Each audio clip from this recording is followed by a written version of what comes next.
दोस्तों स्वागत है आपका ऑनलाइन क्लासेस विद यशवंत साथ। राजस्थान माध्यमिक शिक्षा बोर्ड कक्षा 10 की सामाजिक विज्ञान की कुछ टॉपिक्स लेकर हम आपके सामने प्रस्तुत हैं।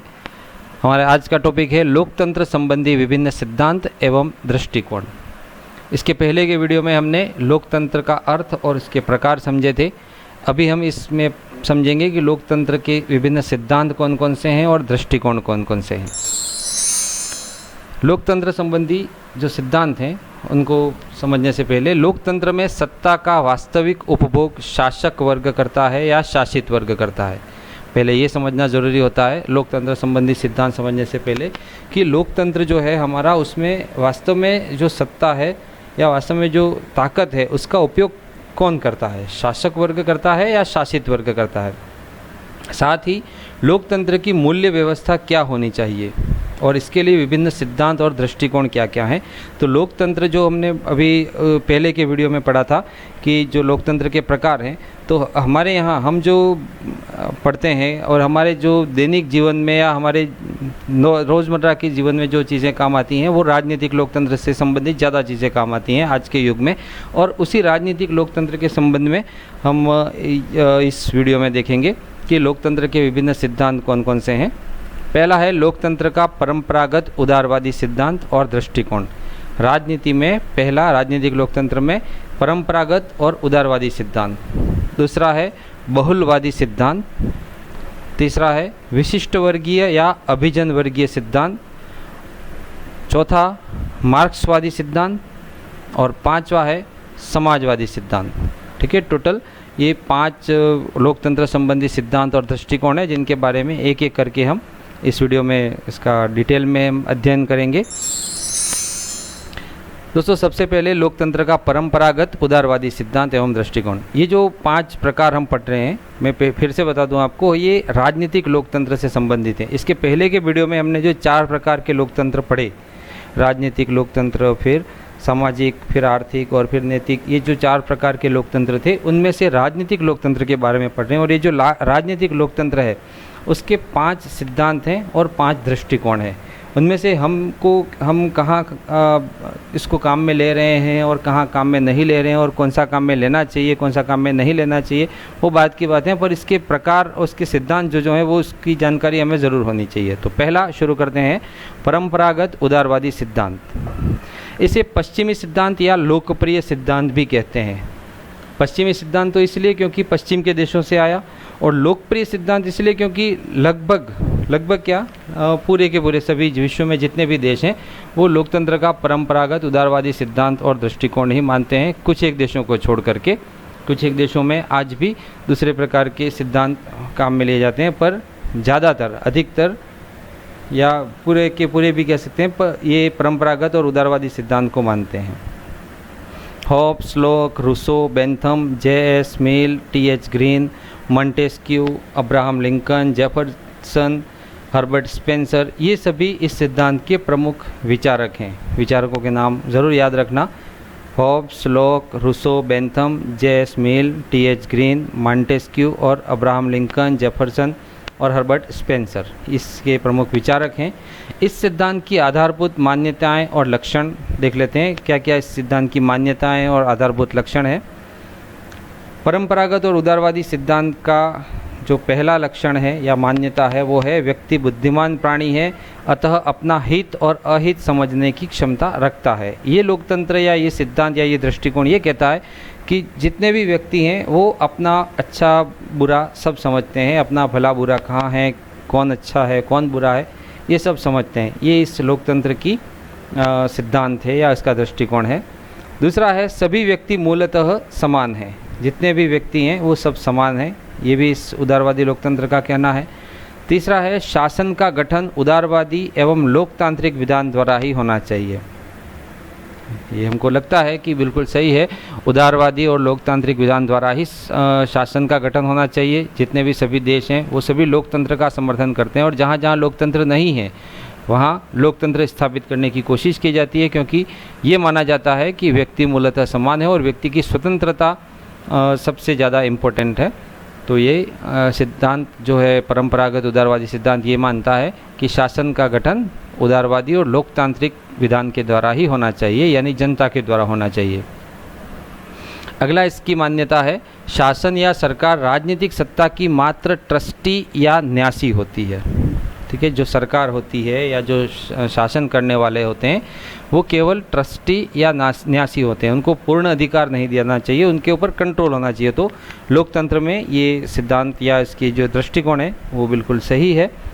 शासन के संचालन के निश्चित और आधारभूत नियम हैं। शासन के संचालन के जो नियम हैं वो हैं, जनता द्वारा शासन का संचालन है।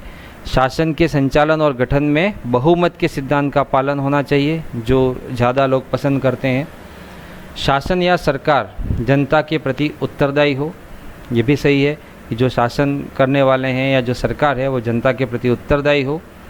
और शासन का उद्देश्य व्यक्ति का हित होना चाहिए, ये नियम भी बिल्कुल सही हैं परंपरागत उदारवादी सिद्धांत के।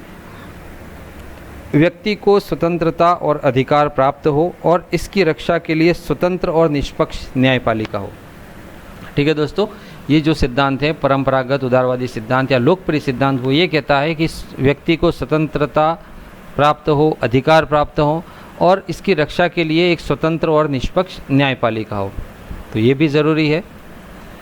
निश्चित अवधि के बाद स्वतंत्र और निष्पक्ष चुनाव हो और एक से अधिक राजनीतिक दल हों। अब ये जो बातें आ रही हैं इन सब से हम अपने देश के बारे में सोच करके निर्णय लगा सकते हैं कि हमारे देश में कौन सा लोकतंत्र है। तो बिल्कुल सही है आपका सोचना, परंपरागत उदारवादी जो सिद्धांत या दृष्टिकोण हमारे देश में भी अपनाया जा रहा है कि निश्चित अवधि के बाद स्वतंत्र और निष्पक्ष चुनाव होते हैं और एक से अधिक राजनीतिक दल होते हैं। अगला है, सरकार को जनमत का आदर करना चाहिए और सभी यही करते हैं। जो भी जनता अपना मत देती है उसका सभी आदर करते हैं। अगला दृष्टिकोण है लोकतंत्र का बहुलवादी सिद्धांत एवं दृष्टिकोण। अभी हमने थोड़ी देर पहले पढ़ा कि लोकतंत्र का जो परंपरागत उदारवादी सिद्धांत या दृष्टिकोण था, सभी जितने भी जनता है, जितने भी लोग हैं, उन सब के ऊपर डिपेंड है। अगला ये जो पढ़ रहे हैं अपन, बहुलवादी सिद्धांत दृष्टिकोण। बहुलवादी यानी अधिक संख्या में जो लोग, पूरे नहीं, है ना। पहला जो अपन ने पढ़ा था परंपरागत उदारवादी, इसमें सभी जितने भी जनता है वो सभी आ जाते हैं, जिनको भी वोट डालने का अधिकार है वो सभी। पर बहुलवादी सिद्धांत ये कहता है एक बहुसंख्यक वर्ग, सभी नहीं।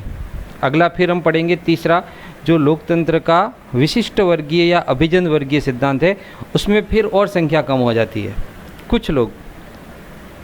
ठीक है, और फिर उसके बाद के अगले और दो सिद्धांत होंगे। तो इन सिद्धांतों को याद रखने का तरीका भी दोस्तों बहुत इजी है। सबसे पहला जो परंपरागत उदारवादी है उसमें सब, फिर दूसरा है बहुलवादी, तो बहुलवादी में बहुसंख्यक, मतलब बहुत जो ज़्यादा लोग हैं वो लोग उनका अपना सिद्धांत लागू करें और वो जो सोचने समझते हैं, जो अपने आप को ज़्यादा निर्णय दे सकते हैं या वो इतने सोचने समझने की क्षमता रखते हैं, वो इसमें अपना मत प्रकट करें। और फिर अभिजन वर्गीय जो हम तीसरा पढ़ेंगे, चलिए पहले इसकी बात कर लेते हैं।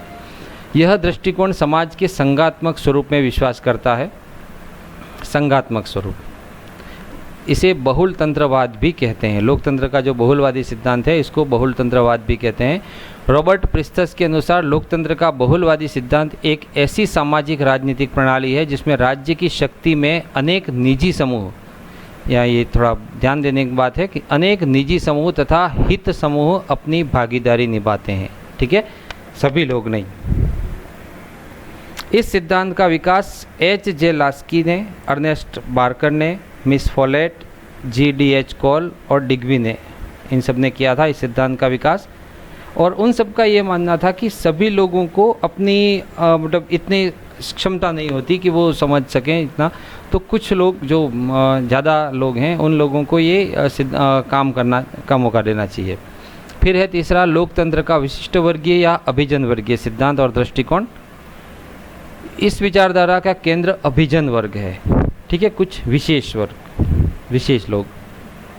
इसके प्रमुख विचारक हैं रॉबर्ट मिचेल्स, मोस्का, पेरेटो, बर्नहम, सी राइट, मिल्स।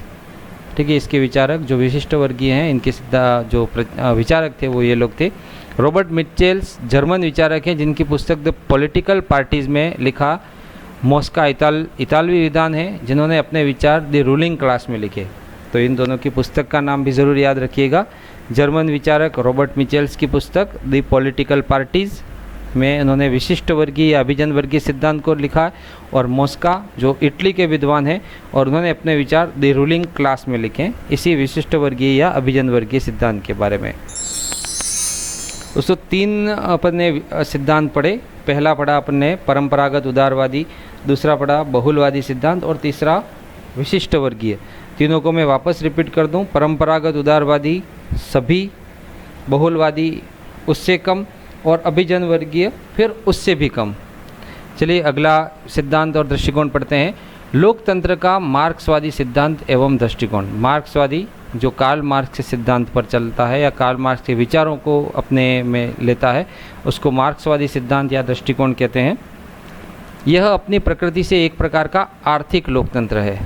आर्थिक लोकतंत्र जैसे पूंजीवाद का ये विरोधी है और समाजवाद का पक्षधर है मार्क्सवादी सिद्धांत और दृष्टिकोण जो है, इसलिए इसको आर्थिक लोकतंत्र भी कहा है। परंतु मार्क्सवादियों ने इसे जनवादी लोकतंत्र कहा है। जितने भी मार्क्सवादी हैं उन्होंने इस लोकतंत्र को जनवादी यानी सभी लोगों के हित के लिए ये कहा है इस लोकतंत्र को। इसका मूल विचार कार्ल मार्क्स तथा फ्रेडरिक एंजल्स ने दिया था। मार्क्सवादी सिद्धांत या मार्क्सवादी दृष्टिकोण का जो विचार है वो कार्ल मार्क्स और फ्रेडरिक एंजल्स ने दिया था, और इसे व्यावहारिक रूप में लेनिन, स्टालिन, माओ त्से तुंग ने दिया। ये तो सिद्धांतिक रूप से उन्होंने जो किताब में लिखी थी कार्ल मार्क्स ने, और ये सिद्धांतिक रूप में दिया था, परंतु उसको क्रियात्मक रूप में लेनिन ने, स्टालिन ने, माओ त्से तुंग ने इसको क्रियात्मक रूप में, व्यावहारिक रूप में लाकर भी दिखाया। जो भी मार्क्सवादी विचार होते हैं वो उनको ज़मीनी स्तर पर ला करके उन्होंने लेनिन, स्टालिन, माओ त्से तुंग ने दिखा दिया था। अगला सिद्धांत या दृष्टिकोण है लोकतंत्र का समाजवादी सिद्धांत एवं दृष्टिकोण। यह मार्क्सवादी और उदारवादी के समन्वय से बना है। जो सबसे पहला हमने पढ़ा था उदारवादी या परंपरागत लोकतंत्र, और अभी जो चौथा प्रकार का सिद्धांत पढ़ा मार्क्सवादी, इन दोनों के समन्वय से एक नया सिद्धांत आया जिसको कहते हैं समाजवादी सिद्धांत। अब यहाँ पर ये समझ लें हम कि उदारवादी में हमने पढ़ा था सभी लोग, और मार्क्सवादी में पढ़ा कि सभी लोगों को आर्थिक रूप से आज़ादी मिले। तो ये दोनों का सम्मिलित रूप है समाजवादी सिद्धांत। उदारवादी में निहित व्यक्ति की राजनीतिक स्वतंत्रता तथा मार्क्सवादी में निहित आर्थिक समानता। ठीक है, उदारवादी में राजनीतिक स्वतंत्रता, जो परंपरागत दृष्टिकोण जो अपन ने पढ़ा था लोकतंत्र का उदारवादी परंपरागत दृष्टिकोण, उसमें व्यक्ति की राजनीतिक स्वतंत्रता देखी गई थी, और ये जो मार्क्सवादी सिद्धांत पढ़ा अपन ने चौथे नंबर का, उसमें आर्थिक समानता, सभी लोगों को समान रूप से आर्थिक समानता मिले। ये दोनों का मिक्सचर, दोनों का समन्वय है।